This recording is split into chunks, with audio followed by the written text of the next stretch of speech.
mi àndal saa su nekk rek ci suñu plateforme Thiès Info yi thiesinfo.com tey nag daanaka ñu fas yéene def benn jàngat ci évolution politique bi waaye itam wax ci koom bi tuuti ak ndam li nga xam ni gaynde yi indil nañ ñu ko daanaka lu toll ci juróom fukki at ak juróom-ñaar ñu koy xaar ren la ko yàlla tudd ci fanweer ak ñetteelu am liggéey bu am solo bu mu def ci forum civil def ko itam ci ñi nga xam ne ñooy saytu lépp loo xam ne day jëm ci wàllum guerre xëy na bu duggee tuuti rek dinañ ko may benn une petite présentation bu ko defee ñu dugg ci waxtaan wi. jërëjëf Malick maa ngi lay nuyu bu baax di nuyu suñu frère Sey Latir ak waa Thiès Info ñi koy seetaan mu nekk site de référence man nag Abdoul Aziz Diop comme ñu ngi ko présenté wu man damay toujours Abdoul Aziz doomu daara ndax dafa nekk ci daara la ñu juddoo ci la ñu màggee ba fer ijji li nga ko waxee tamit forum civil yàlla def ñu bokk ci ñi nga xam ni fii ci Thiès ñoo ko installé muy section bi en 2008 ànd ko suñu nawle yi nga xam ni yow nga bokk ci fekk suñu ci mu nekk une famille boobu yàggul aussi ma nekkoon coordonnateur général adjoint mais pour convenance personnelle ndax ité yu bëree bëri parce que maa ngi bul fàtte ni ci Tivaouane aussi dama bokk ci cellule communication bi liggéeyu jumaa bi sëriñ bi bokk ci ñi nga xam ne ko teg suñu loxo bokk ci cadre unitaire ay président commission communication bi foofu tamit bokk ci ña fa teewal société bi mu nekk daal yoo xam ni yu bëree bëri la waaye nag si wàllu fonction moom jàngalekat la de formation loolu daal laa mën a wax ci présentation. macha allah muy présentation bu am solo ñu tàmbalee nag ak fanweer ak ñetteelu édition Coupe d'Afrique bi nga xam ni daanaka gaynde yi keroog ku leen gis xam ni bégal nañu Afrique waaye yóbbu nañu Sénégal au sommet de la pyramide muy lu am solo jàngat bi ci Coupe d'Afrique bi lan lay doon. jàngat bi d'abord mooy féliciter nos braves lions xam ni victoire bi c'est la victoire du peuple sénégalais mais aussi c'est la victoire de ces braves lions c'est le mérite c'est l'abnégation nga gis aussi li nga xam ni tey politique bi mënu ko am social bi amu ko gis nañ front social bi front politique bi ni mu amee jeexi jaaxa am ay fitna ñu gis ni sport bi dafa ñëw mel ni dafa nekk facteur de concorde man dama ci sax def jàngat ma ni jafe-jafe day boole nit mais bànneex day boole ay nit ndax bi ñu gisee Covid bi mu ñëwee ndax 2012 ba 2019 y avait une rupture du dialogue politique amuloon dialogue politique diggante pouvoir bi ak opposition bi ba gis nga ba président bi ñu ko élire am na ñoo xam sax dañ taxawoon ne duñ ko féliciter mais bi Covid bi ñëwee daf leen tàllal loxo ñoom ñëpp ñu ñëw ànd pour la riposte et la solidarité bërki démb tamit ñuy rafetluwaat vraiment loolu président def et di ko ci féliciter tamit parce que tey ci ayam la ndax tombé waral ay gaaf mais moom tamit jàpp na ci bu baax parce que laata ñuy dem yàpp na leen galvaniser leen solo dafa am lu am solo lu mu def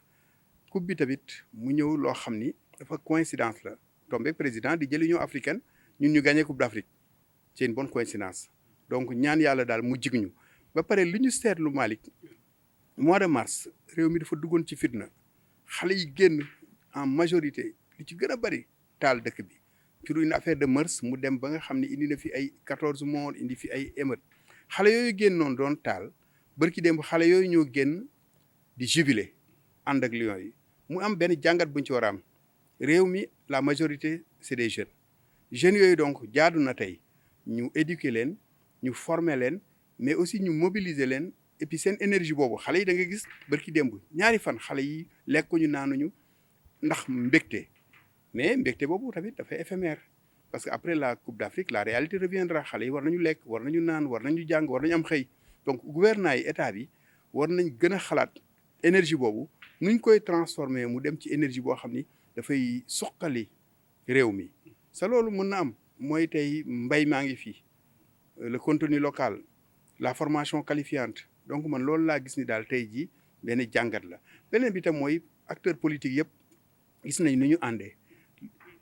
élection yi avant mu ñëw dégg nañ façon violence bu ne verbal ba ci physique ci wàllu wax mais gis nga bërki démb comme ci rek sow sa loolu Sénégal boobu lañ soxla moo tax may ñaan président bu mu yem ci lii xam nga wax na dafay inaugurer le 22 bi stade bu bees bi nekk Diamniadio man de ci sama xalaat bu gàtt dama ni woon tey président Senghor dafay liggéey ba dem ñu tuddee ko stade Léopold Sédar Senghor mu nekkoon stade de l'amitié tuddee ko aéroport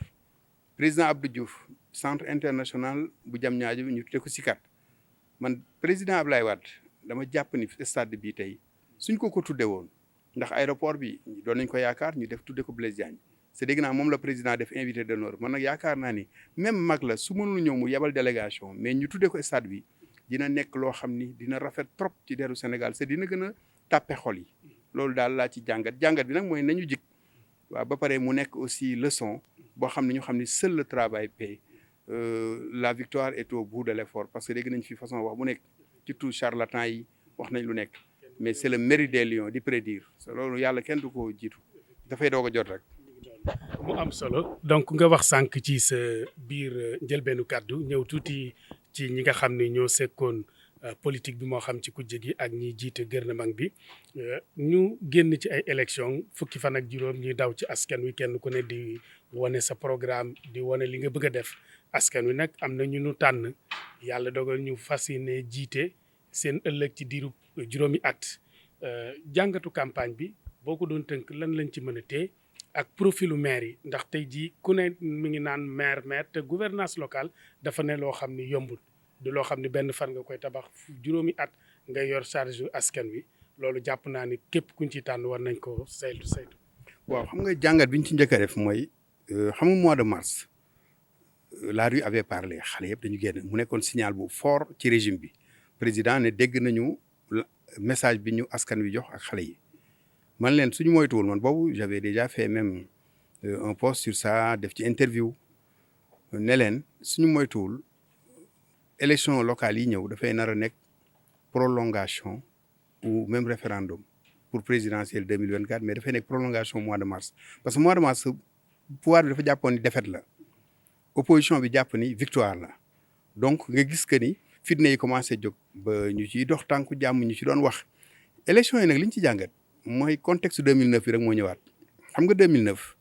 xam nga pouvoir yi dafa am cycle souvent dafay dem su demee 8 ans rek da ngay gis que ni dafay commencer am usure du pouvoir gis nañ ko ab président Abdou Diouf bi mu jëlee pouvoir bi en 1980 ba 88 événement 88 yi après yi fi ñëw yëpp ñu gis que ni président Abdoulaye Wade à partir de 2008 xam nga 2007 élection yi opposition dañ ko boycotté 2008 mu am assise nationale parce que boobu nit ñi xam nañu yorin wi gouvernance bi baaxul mais 2009 ci lañ ko gagné à Dakar mais Benno Siggil Sénégal boobu kan la rahmatullahi alayhi Ousmane Tanor Dieng ak Moustapha Niasse président Macky Sall donc mën naa ni moom 3 ans parce que dañ ko buntu xataloon aussi parce que Sénégal bëggul ku ñu tooñ soo gisee souvent ku ñu victimiser rek après soo génnee rek peuple bi dafay ànd ak yow moom en 3 ans la accédé au pouvoir donc contexte boobu moo ñëwaat en 2022 parce que 2022 bi soo gisee opposition bi ñoom dañu taxaw ànd gis nga Yewwi Askan Wi gis wàllu gis day di mais pare mu amaat contexte boo xam ni élection au suffrage universel la donc ñu jàpp ni tey loolu amoon moo ñëwaat mais sous une autre forme parce que tey jii gis nañu y a de nouveaux leaders gis nañu Ousmane Sonko gis Khalifa Sall niñ ko tëjoon victimiser ko ba ñu bëree bëri tey c'est la victoire de Khalifa Sall surtout pour Dakar et de Ousmane Sonko dans certaines régions soo xoolee donc loolu moo ñëwaat maintenant léegi nag dinañ ci jàngat ci kanam bonne reconfiguration la mën a am mais sur le plan programmatique la campagne était pauvre en offre soo gisee souvent ay caravane ngay gis ay meeting ay wax mais offre carrément gisuñu programme boo xam ne vision globale gisuñ ko ci lu bari ci campagne à part quelques-uns am na nag ñu am programme quelques candidats mais ñeneen ñëpp dañ toppoon kii bi rek léegi nag ñu ngi leen di xaar foofu moo tax dama ni tey installé nañ maire yi mais man dama commencé am tuuti njàqare du partout nag dama gis maire yoo xam ni c'est lu ma teg sama bët la dès que ñu installé leen ñi ngi commencé tëgg tabar tama jàpp ni fal la alors que mbir mi du fal sas la Idrissa Camara biñ ko nommé président du conseil régional fii Thiès xam naa archives yi yéen yor ñoom say latir yoon nañ ko daf ni jàpp naa ni du pal sas la ndax responsabilité la bu diis mais ñu fi ñu toll soo gisee ñu bari dañ jàpp ni liggéeyu ndey la ñu ngi nguuru te dañu war a ñëw ak seen i clientèle donc ma jàpp ni tey nañ ko jàppee sacerdoce donc loolu aussi ce rapport IGE bu mujj bi dafa ne woon les passations de service qu'elles soient moins folkloriques parce que dañuy gis que ni foofu dañuy inciter nit ki parce que ñun rapport bi ñu am pouvoir moo bon pouvoir central comme local Achille Mbembe disait en Afrique l'État est le lieu du repas c'est léegi ñëpp gis nañu politique c'est un raccourci moo tax li nga wax léegi c'est important profil du maire ak statut du maire statut mooy yan avantage sa statut je pense que profil bi mu ëpp solo parce que maire bi il est venu pour servir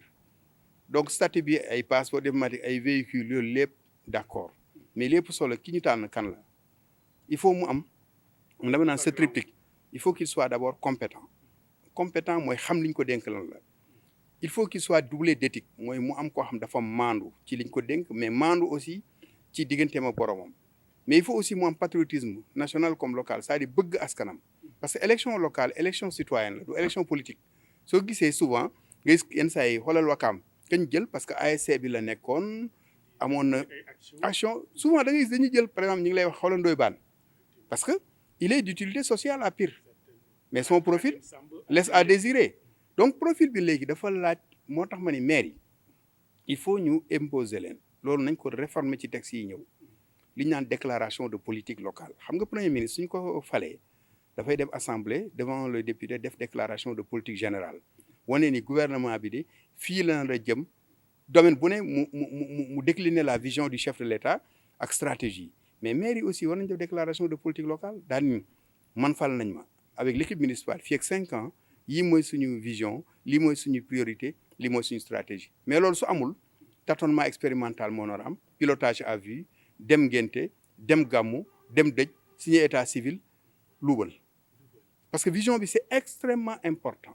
donc ma jàpp ni loolu aussi lu am solo la beneen bi aussi mooy déclaration de patrimoine mooy déclaration de patrimoine dafa nekk verrou 2013 lañ ko fi indi parce que gis nañ que ni boobu luubal bi bari na trop ñu indi OFNAC mais déclaration boobu dafa am lu mu chartoo dañu ni képp ku yoree budget bu ëpp 1 milliard c'est-à-dire 1 milliard et plus su tegee dërëm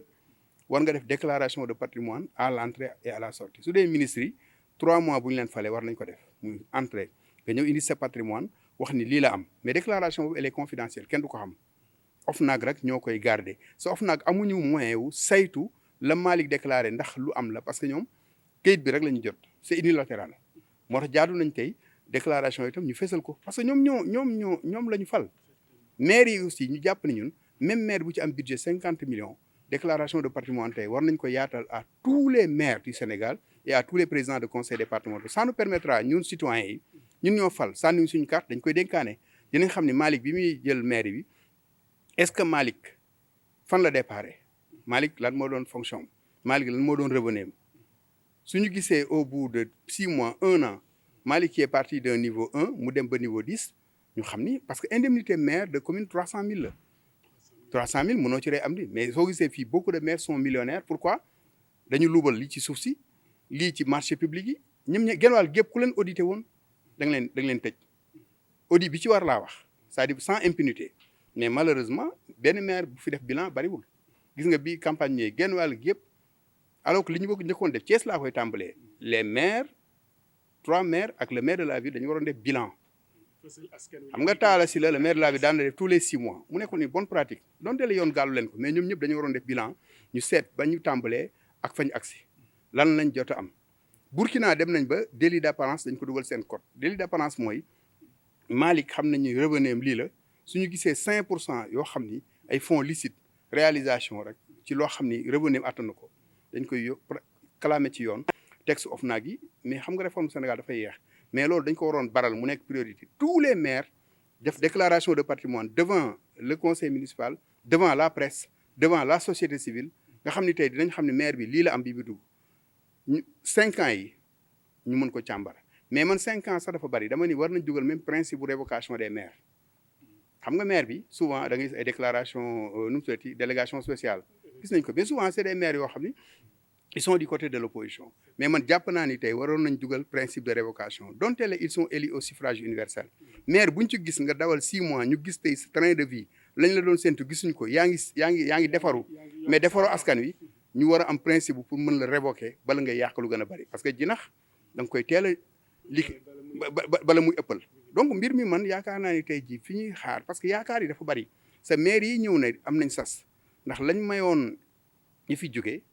même s'il leen reconduire askan wi dañoo taxaw tey jëlaat seen souveraineté moo tax jàpp naa ni daal foofu aussi ay réformes la ñuy war a def déclaration de patrimoine à l'entrée et à la sortie ñu mën ko def. loolu lu am solo la donc kon déclaration de patrimoine nekk na urgence ci maire yi ndax li koy waral ci say jàngat bokk na ci gàll goose gu seen collectivité locale amee ak ay programme yoo xam ni daanaka fi leen askan wi doon xaar amu fa mu mel ni kon développement local concept la boo xam ne ba tey maire yi dañ koo dese comprendre sa jàngat ci défi yi ak attentes yi ndax nag population yi bu ñu leen falee am nañ ci ñoom yaakaar ci ay soppite am ci ñoom yaakaar ci seeni conditions de vie jàngat bi lan lay doon.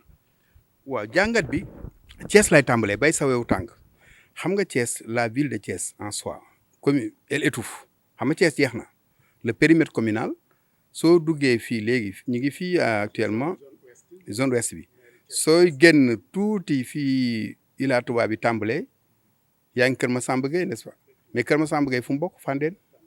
bokkul dans la commune de Thiès alors que Fandène est à 7 kilomètres de l'autre côté de Thiès muy incohérence territoriale donc nga gis ni Thiès tey man jàpp naa ni première urgence pour les nouveaux maires yàgg naa ko wax l'ancienne équipe les anciens maires mooy intercommunalité xam nga loolu lu texte prévoir la dugalante communes yi pour lan ay projets structurants d'abord tey Thiès mën na toog le maire de Thiès le maire de Fandène le maire de Noto le maire de Morola ak Kër Moussa ñu toog waxtaan daan ni benn mbir ne comme ñun Thiès mi ngi màgg mooy capital bi mais war nañ mën côté bii lu jëm côté Morola ñu am ay projets structurants lu mel ni domaine agricole communautaire xam nga loolu je prends un exemple dina indi emploi pour les jeunes lu mel ni tey ay universités yoo xam ni dafay am ci wàllu xarala yu bees yi ci contenu zone économique sociale comme ni Sandiara mel xam nga sànq maa ngi wax profil le pourquoi la commune de Sandiara tey nekk commune modèle parce que le maire Serigne Diop Nestlé la nekkoon mais dafa ñibbisi ci gox-goxaan dans son village def transfert de technologie indi ay moyens indi réseau TM parce que maire yi problème bi du problème de concomitance entre les ressources financières et les compétences souvent loolu lañu dañu naan amuñu moyen pour doxal mais la première ressource elle est humaine Mbaye Dione gis nga ko dans la zone de Ngoundiane Mbaye réalisation yi muy def parce que il a une ingénierie financière ba pare am na yéene pour dëkkam loolu lañ soxla c'est-à-dire maire boo xam dafay am profil mais avoir une bonne équipe autour de lui nga xam dañuy am opportunité yi nga xam ni c'est lié au développement local donc intercommunalité boobu jàmp nañu waxtaan ci mais Malick beneen kii bi campagne bi yëpp déggoo ko ci wax phase 2 de l'acte 3 xam nga acte 3 lu baax la sur le principe mais dans la réalité il y a beaucoup de limites parce que dañu ni communalisation intégrale mais tey communes yi ñu jël 557 communes yi genn wàll gi yëpp ay communautés rurales la woon mais soo demee dara soppeekoo fa daf mel ni ñun léegi jëlee nañ chaise yi def ko fauteuil mais soo demee daanaka toogukaay bi chaise ba nga fay fekk parce que amul lenn lu accompagner pour que mu nekk ay communes viables deuxième phase bi mooy les pôles territoriaux on avait parlé de pôles territoriaux de développement ce pôle territoriaux yooyu xam lan lay jariñ mooy Sénégal macrocéphalie moom Dakar la lépp nekk et là il faut saluer la vision du président de la République Diamniadio c'est un pôle urbain mais du pôle de développement pôle urbain la soo xoolee la fa nekk tey ça va être une nouvelle ville mais tey vision boobu mu am war nañ mën fexe ba zone u Fatick Diourbel zone u Kaffrine Tambacounda Kédougou zone u Matam nga xam ne zone yooyu yëpp ay Louga dafay nekk ay zone ay pôles territoriaux par exemple Thiès tey Thiès mën na ànd ak Mbour ak Fatick ak Diourbel mu nekk benn pôle territorial mais xam nga nag foofu aussi volonté politique bu mu fa jiitu que l'avis technique na ko déterminer parce que volonté politique mooy charcutage la ñuy def kii danaan non man du ma bootu Thiès ce pôle territoriaux yooyu avantage mooy suñ ko amoon Sénégal dafay soqaliku ci bu gaaw mais dafay ànd ak nag la relance du chemin de fer et la relance aussi du transport c'est-à-dire fexe ba am ay yoon ay voies de communication yu baax nga xam ni tey la ñuy bayee Tambacounda la ñuy bayee si dans la zone de Kédougou ak faneen dafay indi ay zone de désenclavement ba pare dafay créer de la valeur ajoutée et de l'emploi local xam nga chemin de fer 10 milliards rek la ñu waxoon pour relancer ko mais TER bi ils ont mis combien de milliards plus de 800 milliards alors que lii moo doon priorité bi parce que seul il faut ñu bàyyi lenn ne c'est la vision du président kese doyul président mën nit la il faut se tromper et la vision du président du alxuraan du bible donc lu ñu war a discuter le président su taxee ne non TER bi ñu ne ko non relance chemin de fer bi mu ëpp solo donc pôles territoriaux yooyu mais malheureusement Sénégal ku ñëw rek da ngay am sa vision c'est ils veulent souvent def ay réalisations yu fees mais du ñu def lu am impact et puis du am impact dans le vécu des populations loolu donc lu ñu war a xool la mooy mais les pôles territoriaux mais même mieux même pôles territoriaux yooyu dina indi nag beneen forme de gouvernance parce que soo ko tegee am par exemple nga am 7 pôles territoriaux doo fa teg ay gouverneur doo fa teg préfet gouverneur préfet c'est les régions administratives ñoom mais da ngay wut lu mel ni haut commissaire au développement koo xam ni mbiru développement rek lay gérer même pôles territoriaux suñ ko amoon mën nañu am ay parlements locaux xam nga assemblée nationale bi soo xoolee presque c'est une assemblée mécanique mën nañu am ay assemblées locaux yoo xam ni ñoo jël émanation de la base la ñu nekk c'est-à-dire li nga xam ne mooy mébétu tund yooyu yóbbu ko assemblée loolu ay session ñu am assemblée nationale bien sûr mais am ay assemblée locale yooyu yëpp ay vision la yoo xam ni mais loolu lépp li ko indi mooy xalaat mais débat boobu gisoo ko débat bi fi ñu toll rek mi ngi tourner autour du 3e mandat législatif débat politique ou politicienne alors que Malick Sénégal 2012 ba 2019 on a eu plus de 7 élections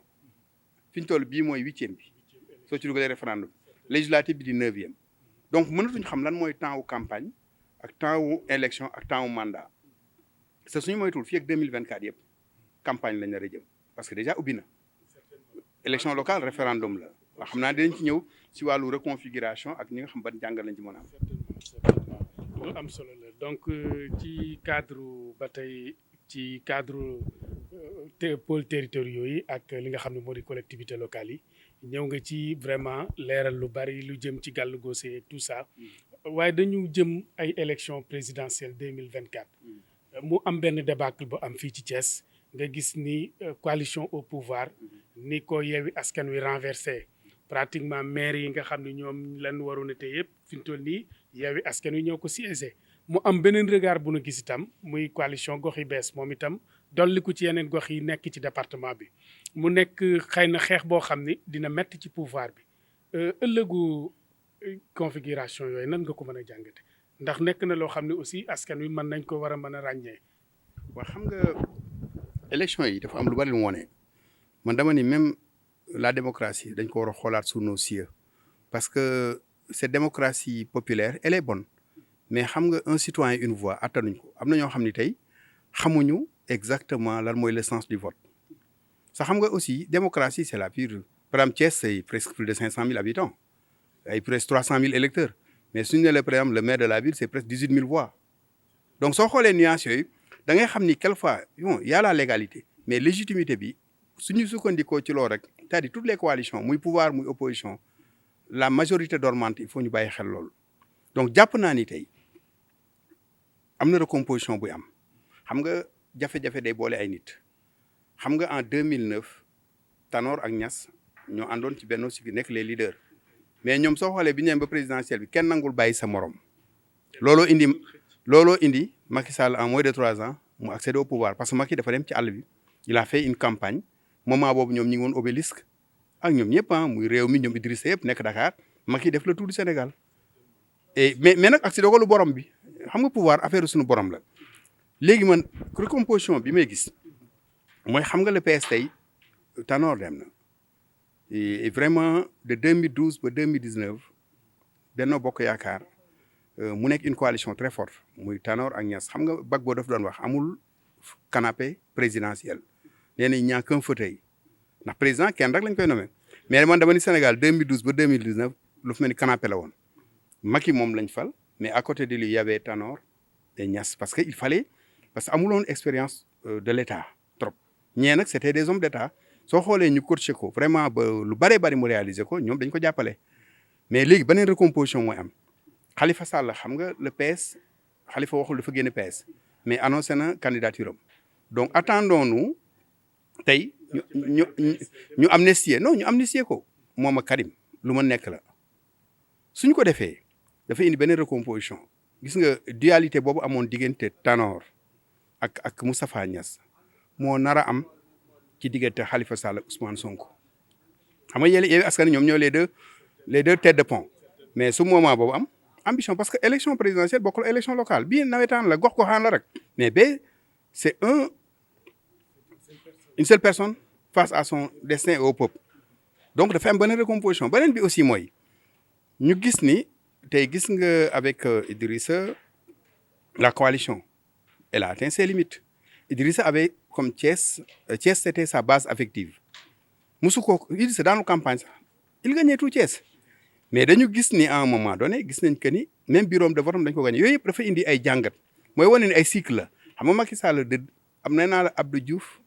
de 1980 ba 88 ci la commencé am coono Abdoulaye Wade soo xoolee 2009 ba 2012 ba 23 juin ñëw ci la daanu Macky am na délai de grâce mais soo xoolee après di Covid bi ñëwee mois de mars bi déjà signal la parce que yëpp problème de gouvernance la et citoyens ñoo jëlaat seen sañ-sañ donc ma jàpp ni 2024 li tax mu nekk dafa am enjeu géopolitique d'abord am enjeu géostratégique am enjeu sécuritaire et socio-économique parce que réew mi dafa soppeeku xar kanam diggante bi fii ak 2024 l'exploitation du gaz et du pétrole dafay démarrer fin 2023 loolu la prévision yi wax parce que 2022 la woon mbas mi moo ko mbas lu bari 700 milliards sont attendus chaque année yoo xam dafay yokk ci budget état bi donc 2024 président bi ñëw dama ni non seulement day nekk président de la République mais président hydrocarbures lay doon mais c'est la première fois ñu gis ni président boo xam ni sortant du ci bokk donc logiquement su dee dañuy appliquer rek li constitution ba président de la République bi mooy dernier mandat maintenant xam nga pouvoir dafa am ay yeneen réalité le président libreul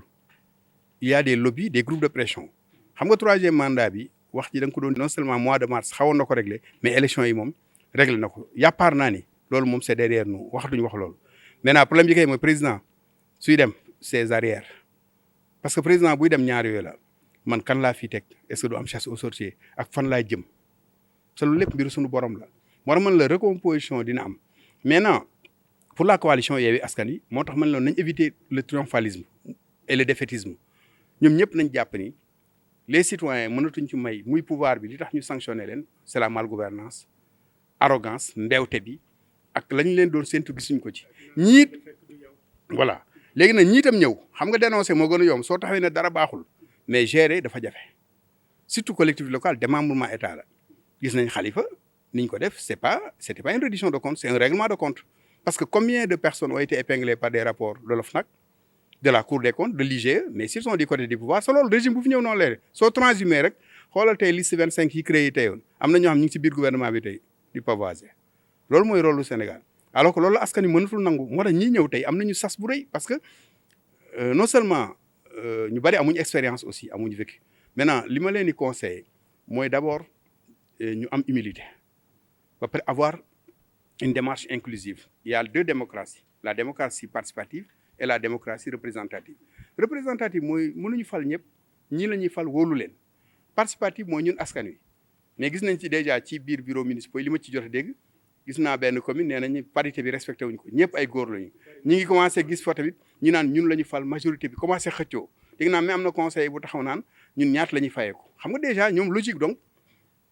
maanaam se servir au lieu de servir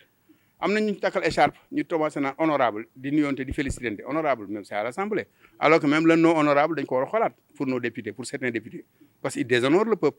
écharpe bi mérité wuñ ko donc xam nga notre rapport avec le pouvoir moom la ñu war a xoolaat Malick parce que rapport bi ñun ñëpp c'est un rapport mooy le pouvoir et le lieu du repas naa defaru rek sa Afrique loolu moo ñu tardeel donc ma jaakaar ne maire yi doog a ñëw am nañu sas bu rëy parce que askan wi dinañ leen bàyyi xel mais ñoom aussi su fekkee nag am nañu vision wala ñu seet ay kàngam parce que société civile bi am na ñoo xam faluwuñu ñu ngi ci dëkk bi c'est vraiment ku leen dem seeti ñu dugal ci seen loxo teg la ci yoon mais nag xam ngeen sa ay politiciens dafay fiir danaan non ñun ñoo campagne ñun la ñu fal ñu dañuy dégg loolu moo tax nit ñi dañuy toog ba duñu nangoo dëgg moo tax 2024 daal fii ak lu bari mën na fi xew maintenant la question du troisième mandat comme je l'ai dit c'est pas une question de droit c'est une question d'éthique le président c'est sa parole donnée man foofu laa mën a wax et ensuite 2024 réew mi dafay soppeeku xar kanam ñaar nag moo ci am maanaam nga ni bëgg naa mbir mi soppeeku mais bëgguma koo wuutee loolu su amee rek problème am bëgg naa mbir mi soppeeku maanaam 700 milliards yeeg la ci topp bëgguma koo wuute bëgg naa cee mos ñii nag ne te ñeneen ñi tamit opposition bi ne man kut ko kut ñii dañ fiy jógee ñun ñu jël suñu wàllu ñam ci maintenant suñ ko defee rek mën nañ dugal réew mi ci fitna bi am Mali bi am Burkina parce que ñun suñu patrimoine immatériel moom moo nooy am Sénégal mosul am guerre civile mosul am coup d'état parce que li ko indi mooy ce dialogue interreligieux c'est patrimoine immatériel ce dialogue intrareligieux ce cousinage mais aussi am des régulateurs sociaux les religieux am légitimé maintenant suñu moytuwul nag dama naan patrimoine boobu ñuy séntu mu war a nekk xéewal bénédiction acteurs politiques yi ils en font une rente politique opposition bi dafay déconstruire pouvoir bi glorifié wu wala jëm ca langaamu c'est la majorité du peuple li ñuy xaar mooy ressources yooyu ñëw suqali réew mi mu nekk un pays émergent bu développement durable xëy mi yokk ndaw yi yokk ces richesses yooyu day dañ agriculture bi mooy lu fi dul jóg donc ñun war nañu xool naka la ñuy defee une économie de transformation engrais bi ñu transformer ko fii de créer ay DAC ba ndaw yi si wàllu agriculture fexe ba def ay voilà les pôles territoriaux nekk des pôles territoriaux de développement ñu am l'emploi des jeunes comme li moo xale yi génn bërki dem jar na ñëw tiit ñu xool nu ñu leen di prévoir ñun ñëpp yaakaar yi dafa fort sa malheureusement benn groupe bu ndaw Sénégal dafa mel ni Malick tontine la xam nga caisse état même caisse collectivité territoriale tontine la rek da ngay cotiser mooy TVA impôt taxe perception yi ñuy def juuti yi mais su dee ñenn ñooy cotiser ñeen di lekk du baax te Sénégal nag loolu mooy suñu problème benn groupe bu mag ñooy cotiser ñëppay cotiser mais tuuti ñooy lekk maanaam aaki moo ko parce que école publique santé publique loolu dafa war a nekk loo xam ne ñëpp ci war a am accès mais soo xoolee aujourd'hui ku am moyen yaa ngi yóbbu si donc école privée ku am moyen yaa ngi dem ci clinique yi parce que le système public est en défaillance c'est li ko indi mooy mal gouvernance ak benn groupe bu ndaw boo xam ni ñooy capter toutes les ressources maintenant booleeg intermédiaires yi il faut ñu éviter aussi loolu un état qui se respecte citoyen bi dafa war a soxla këyit dem jël ko warul neexal warul ger mais loolu li ko indi mooy mu am transparence dématérialisation mais foo dem ci service corruptogène yi tey ñen ñu ëpp xaalis Sénégal ñi nekk impôt et domaine ñi nekk douane ñi nekk trésor ñi nekk aéroport ñi nekk port c'est des fonctionnaires ak politicien boo xam ne musul amul diplôme amul xam-xam amul juddu bi amul yar bi amul jaar-jaar mais dugg na ci politique il est milliardaire sa loolu nag il faut mu dañ. justement ñu wax tuuti nag ci sa domaine moo xam wàllum gouvernance d'une manière générale wala li nga xam ne moo di rapport ITIE yi waaye ba lu ñu ciy ñëw rek ñu ñëw ci gouvernance ñu gis ni dafa nekk baat boo xam ni daanaka ci nasaraan leer na ci ñenn ci askan wi waaye lëndëm na ci gëtu askan wi ci ñeneen ñi ci boo xoolee ci dayuwaayam ak tolluwaayam lan nga mën a jàpp comme force ak faiblesse ci wàllu woowu. waaw xam nga ci wàllu gouvernance soo xoolee nee naa la président Wade li ko fi jëlee mal gouvernance demande citoyenne demande sociale président Macky bii tey am na bilan matériel bu baax comme ni ko président Wade amoon na autoroute bi am yeneen yu mu fi def yu bëree bëri université yi loolu mooy li fees mais si wàllu gouvernance lañ gis ni rapport ITIE ak rapport bi IPC di génne bi nga xam ne ci wàllu corruption par exemple sur la gouvernance des retours naturels foofu moom am nañ fa ay force ndax lu tax réew mi coow li dafa jiitu exploitation bi xam nga Sénégal dafa teg kuréel ITIE man fala nekk ñu teg nga xam ni rapport yi ñuy génne dafa indi nataal bu leer tey ci ressources yi ba pare constitution bi ne Malick Abdou Aziz yéen askan wi yéen moom ressources yi nit nag soo moomee dara da nga war a xam lan moo ci say àq ak sa yelleef li ma waxoon sama xaritu aar la ñu bokk man leen aar la ñu bokk vraiment maa ngi leen encouragé mais fexe leen ba xam li ñu bokk ndax li ngay aar soo ko xamul mënoo ko aar soo ko xamee waxtaanee ko pencoo ko Sénégal nag am nay concertation ba ci bu yàggul sur le gaz et le pétrole gis nga la loi sur la répartition des revenus ITIE itam man bi ma nekk kuréel boobu Sénégal def na performance yu am solo tey Sénégal en 2018 moo am le statut de premier pays africain laa wax et 4e au niveau mondial bu accomplir ce que li norme bi laaj mais norme bi elle promeut la transparence maanaam da lay mel dafa lay suuxat pour nga gën a mais transparence moom idéal la maanaam amul benn pays même États-Unis yi gën a mag soo demee am na zone d'ombre ay luubal am na fa mais problème de soutenabilité la donc ITIE boobu 2021 bi tamit Sénégal tey mooy premier pays bi ñu natt on a 93 points sur 100 ci wàllu 3 composantes yi nga xam natt nañu ci ak 28 exigences yooyu 28 yi 7 yi dañ ko weesu trop 20 yi ñu am ci li ñu soxla lépp benn bi lañ xaw a diggu doomu donc côté boobu moom waxtaan wi jiitu na réforme yi jiitu nañ am nañu teg si baax maintenant ci wàllu guerre bi nag foofu mooy suñu zone rouge Sénégal ba léegi 2012 ba léegi mi ngi zone rouge ndax yow forum civil nga nekk fa dafa am rapport boo xam ni at bu ne dañ koy génne muy transparence au niveau mondial dafay xayma guerre bi ci àdduna bi danaan réew moo xam ni 0 ba 50 points nga am yaa ngi ci zone rouge maanaam réew moom guerre lalu na fa suñu nee guerre nag mooy y a des secteurs corruptogènes secteurs yi ñu ci tudd communauté religieuse yaa ngi ci presse banque yi régie financière yi moo tudd sànq impôt et domaine douane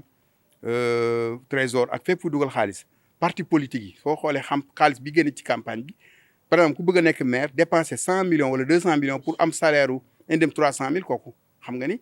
lu jara logiqueul léegi gis nañ aussi ci santé bi éducation bi marché public yi fépp am na guerre mais Sénégal dañu ni 2012 36 points lañ amoon sous le régime du président Wade gis nga président Macky bi mu ñëwee le 3 avril daf ni man daal gouvernance sobre et vertueuse la patrie avant le parti damay créer OFNAC indiwaat CREI pour ñi fi jotoon lubal mais loolu yéene la woon mais xam nga souvent en Afrique président yi dañuy ñëw am yéene mais bëgg a falwaat bi moo tax la ñu yéene woon yëpp ñu teg ko ci suuf ndax Macky gëmoon na ko de mais comme dafa bëggoon falwaat 2019 il fallait xam nga ci lañ modifié waat après pour 5 ans ba 7 ans yi mais bëgg a falwaat boobu moo tax mu jëlaat transhumant yi lobby yi nga bàyyi yu bëree bëri da nga ci gëmm parce que ñooy groupe de pression yi c'est da ngay mel ni ku mel ni Kagame xam nga am na loo xam ni soo bëggee développer sa réew man dama ne woon sax Afrique dañoo def benn mandat de 7 ans ou 8 ans benn yoon waa ji ñëw benn yoon la dem parce que léegi bi ñu defee loolu am na 5 points yu Sénégal am en 2013 am 41 points ñuy def ay avance 2014 ñu defaat 43 points 2015 ñu def 44 points mais déw ba 2016 ñu teg 45 points ba 2021 bougé wuñu fi ñu toog ren dañoo wàccaat 2 points ñu ngi si 43 points ndax li ko indi mooy impunité bi parce que guerre bi su dee tey day am kumba am ndey ak kumba amul ndey soo sàccee au contraire au lieu ñu daan la dañ lay defal promotion combien de am nga ñu may gis ñoo xam ñu même dans l'actuel gouvernement des ministres yu ay rapport épinglé mais au lieu ñu daan leen dañ leen defal promotion loolu nag su amee tey citoyen bi tey day jàpp ni ku nekk fa nga nekk ngay lekke ka nekk état civil fa lay lekke ka nekk ci marché public fa lay lekke ka nekk hôpital fa lay lekke fa lay lekke ki nekk école bi damay toog ba si mu leen même directeur d'école boo dem këram fekk fa table banc dëkku fa école baa ko moom nga dem ci marché fekk fa livre yi donc léegi Sénégal ñun rapport boobu la ñu am ku ne ouvrier bi ngay liggéeyloo sax day xool nu mën a jëlee benn ciment bi surfacturé ko xam nga loolu nag su yàggee ci réew dafay conflit de vie c'est-à-dire dafa dem ba guerre bi dafa nekk cancer xam nga cancer yaram lay laal su commencé dugg day nekk métastase ba yaram bi yëpp waa ñu ni incurable guerre bi nag Sénégal comme cancer la dafa yàq suñu économie trop mais dafa yàq jikko yi ba xaalis kenn du ko liggéey dañ koy lijjanti liggéeyu ndey añu doom mag du fecc yàlla naa dee donc yooyu ñu am ces rapports moo tax tey ñëpp dañuy làqar ci boo gisee ñu même dóor marto ba ci kilifa diine mais non man ci famille religieuse laa bokk mais da ngay gis événement religieux day ñu am ñu jox leen tey subvention wala ñu jox seen mais da ngay ceeb boo xam ni dafa war dem pour taalibe wala mais ngay so ci marché bi ana jub Sénégal ñi war a lijjanti ñoo lëj moo tax réew mi du gaaw a lijjanti ko tey nit ki war a lijjanti su dee dafa lëj ba pare lëjal ko kan moo koy lijjanti problème bu Sénégal c'est moo tax xale yi aussi ñoom tamit amatuñu référence su dee mag ñi dañ jubadi parce que mag ñi dañu sànkar xale yi itam dañu naan non ñun aussi léegi dootuñu liggéey soo gisee politique bi léegi mu nekk raccourci ñëpp dugg ci politique bi da nga naan non moo gën a gaaw comme gars yi fa lañ defaroo man tamit damay dugg ci politique alors que ça doit être au service de l'État moo tax ñett xeet yi ñoo am Sénégal homme d'État bariwul homme politique am na ñu am vision ak politicien tout court politiciens yi nag tey fi ñu toll ñooy race bi nga xam ni suñu ko continuer nii dinañ fi def 50 ans duñ mës a émerger. ñoom ñooy joué jeu bi quoi di jéem a lëre sénégalais yi ak di. certainement. mi ngi noonu xam naa kon mbokk yi dañuy daal di tàggatoo rek waaye bala ñuy yëkkati jotaay bi ñu bàyyi Abdou Aziz mu indi kàddoom bu mujj dénk ko ñi nga xam ne ñoom la yàlla dénk Thiès def sa kàddu gu mujj ma tënk rapide. kàddu gu mujj daal dama naan am na loo xam ne texte mayewu ko mais ngor nangu na ko diine nangu na ko dégg naa ci audition ci campagne bi audition yi ñu doon def candidat yi ku mel ni Birame Souleye ñu ngi leen félicité ñoom ñëpp vraiment tous les candidats ñaanal leen tamit yàlla taxawu leen mais Birame wax na yu am solo ci wàllu éthique dama koy ñaan moom na joxe na ubbi bunt baal bi maanaam même déclaration de patrimoine su ko yoon gàllul mën na ko def devant des acteurs ciblés bien sûr beneen bi aussi mooy bilan boobu Talla Sylla la doon def tous les maires fi ñu toll ñu ngi leen di ñaan at bu ne ñu def bilan fii ak 5 ans yi ñoom ñëpp Babacar Diop jiite Ousmane Diagne ñoom ñëpp ñu def bilan mais bu ñu yem ci loolu nañ def bilan sectoriel dans les commissions quand commission éducation avant école tijji ñu dajale tous les acteurs de l'éducation ne ñun ñooy commission bi lii mooy seen besoin lii la ñu def lii moo la yéene commission santé def ko suñ ko defee population yi ñoo ci ànd et puis dafa indi rapport de confiance ba pare presse bi day dootu indi suspicion parce que su defee loolu yéen ngeen fesal ko taskatu xabaar yi mais dinañ xam ne lépp maison de verre la moo tax maa ngi leen di sas daal ci nañu xam ni dañoo ñëw pour servir xam ni aussi responsabilité bu diis la yàlla na teeñul yàlla nag yàlla na leen ko yàlla oyefal sax xam ni tey réew mi rien ne sera plus comme avant comme on dit yaakaar yi bari na bëgg-bëgg yi bari na mais moyens yi dem fi nañ ko yaxanal rek bonne gouvernance daal fu mu tegu c'est ñun incha allah pare nañ ñoom ñëpp pour accompagner leen parce que ñun amuñu lu dëkk bi wutuñ ndombo tànk nag ñun sinon ñu dugg ci mais dañoo bëgg service suñu réew waaw observer waaw c'est-à-dire on joue ce rôle de contre-pouvoir mais on n'est pas contre le pouvoir on n'est pas contre l'opposition on est aussi ni avec le pouvoir ni avec l'opposition on est équidistant dañoo tëdd ndey ji Cheikh mais ci biir équidistance boobu nag Malick mënuñu neutre suñu gisee que l'intérêt général est menacé dinañ ci taxaw wax ci mais ak nag fan lañ koy waxee ak nan lañ koy waxee en tout cas ñi ngi ñaan yàlla tàppe xol yi xam ni tamit nañ tegaat réew mi ci développement wàññi politique bi wàññi wax ji teg réew mi ils seront jugés sur la base des résultats maa ngi lay sant di la gërëm. jërëjëf Abdoul Aziz jërëjëf suñu mbokk internet yi ñu doon topp ci thiesinfo.com ñu amoon mbégte amoon benn entretien exclusif ak Abdoul Aziz mu ñëw bu baax a baax ci li nga xam ne mooy actualité nationale bi CAN bi wax itam local yi nga xam ne génn nañ fa ñëw itam ci taxawaayu maire yi ak li leen askan wi di xaar jeexale ci corruption muy ay ponk yu am solo di entretien bu am solo ñu fàttali leen rek ni Abdoul Aziz membre comité national ITE la nekk itam membre dynamique société civile nekk itam président commission communication ci wàllu woowu nga xam ne ci lay yëngu macha allah ñu amoon mbégte bu baax a baax doon ko dalal ànd ak suñu technicien bi nga xam ne moo jàpp ci